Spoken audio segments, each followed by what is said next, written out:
Okay, so seamless upgrades and expansion. First, customer will start with something called quarter rack. Over the course, we will be learning what is quarter rack. Quarter rack is nothing but the minimal configuration. Then customer will do an evaluation, and based on his requirement, if customer wants more computing power, more CPU, or more memory, more storage, more network bandwidth, customer can opt for a quarter rack upgrade. Then comes quarter rack to half rack. Again, then comes half rack to full rack. So basically, Oracle provides one box in which you can actually, one rack, R-A-C-K, and then you can actually expand within that. Okay, so one full rack can be expanded. So we're going to see over the course what does a quarter rack configuration has, what does a half rack configuration has, what does a full rack configuration has in the system. So Oracle Linux and Oracle Solaris, these are the two operating systems that are supported by Exadata. So Oracle Linux is a proven technology, and it has been. Can somebody confirm if I'm audible, please? Okay, let's get started. Yeah, it is audible. Yeah, thank you. So okay, so we were talking about the operating system that's going to run on Exadata. Okay, so Oracle Linux and Oracle Solaris, these are the two variants of operating system that can be installed on an Exadata. So this is during the initial configuration. This has to be opted by the customer that what kind of operating system they can run. They cannot run a mixed version of Oracle Linux on some of the nodes and Oracle Solaris. This is a very key decision. But most of the workloads are actually running on Oracle Linux because there is a ease of migration. Most of the customers are on Linux. There are some customers who has been traditionally using Solaris. They actually come into Exadata as with the Solaris operating system. Okay, so unique software optimizes database processing.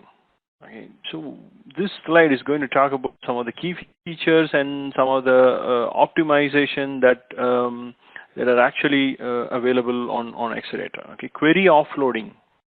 Okay, so I was talking about something called intelligent storage, right? So intelligent storage is nothing but your database server was actually processing all the workloads, which includes I/O, computing, and all the processing. Now that's going to change a little bit.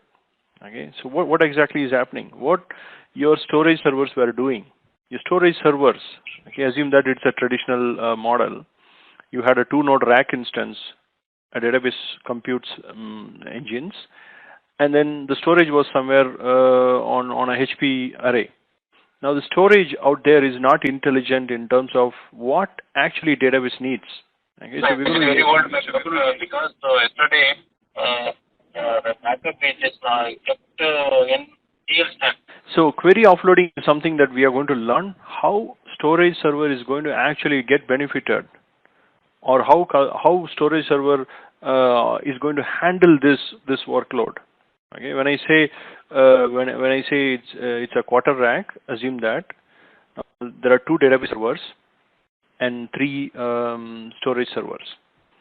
Now your database whole processing is going to run on 5 servers actually, and your storage server's computing engine or computing power is actually going to be benefited.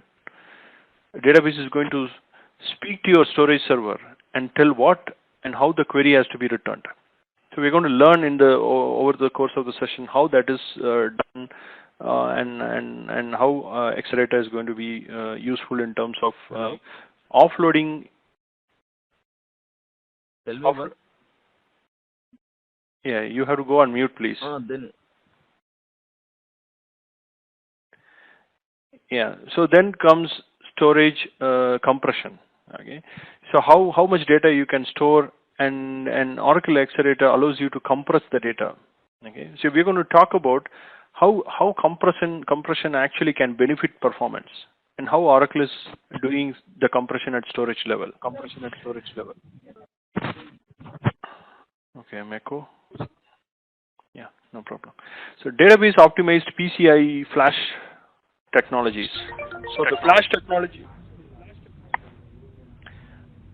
Yeah, so the flash technology is going to come in place, and that's going to help you to cache the database tables. Okay, so we're going to learn over the course some of the enhancements that are into the system. Okay, Exadata Intelligent Storage Grid. As I told, the Exadata compute engine was actually processing the data in our traditional system. So this is getting changed a little bit in Exadata.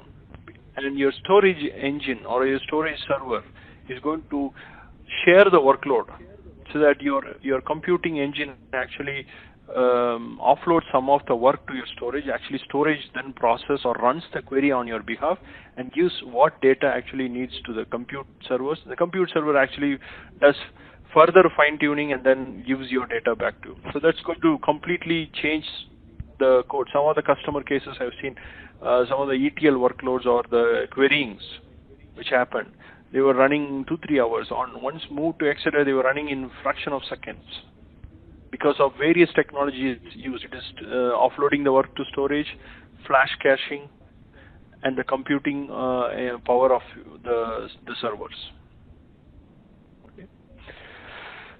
So simple query example is something that I just talked about. These are some examples which we will be discussing in detail during the session. How actually data travels from your customer's application into the database Exadata server, and then goes into the storage. How it gets optimized. There is a small amount of yeah. Thank you. Okay, so then over the course, we're going to talk about a lot of areas where your storage grid is going to help you to optimize the executions. Okay. Smart storage. There's a new concept called smart storage, which actually takes care of both the OLTP and the data warehousing workloads and process it evenly so that your OLTP workload does not gets affected with your data warehousing workload. We're going to see how that is done. We're going to see how resource manager can be built into the system, which actually helps you to achieve this.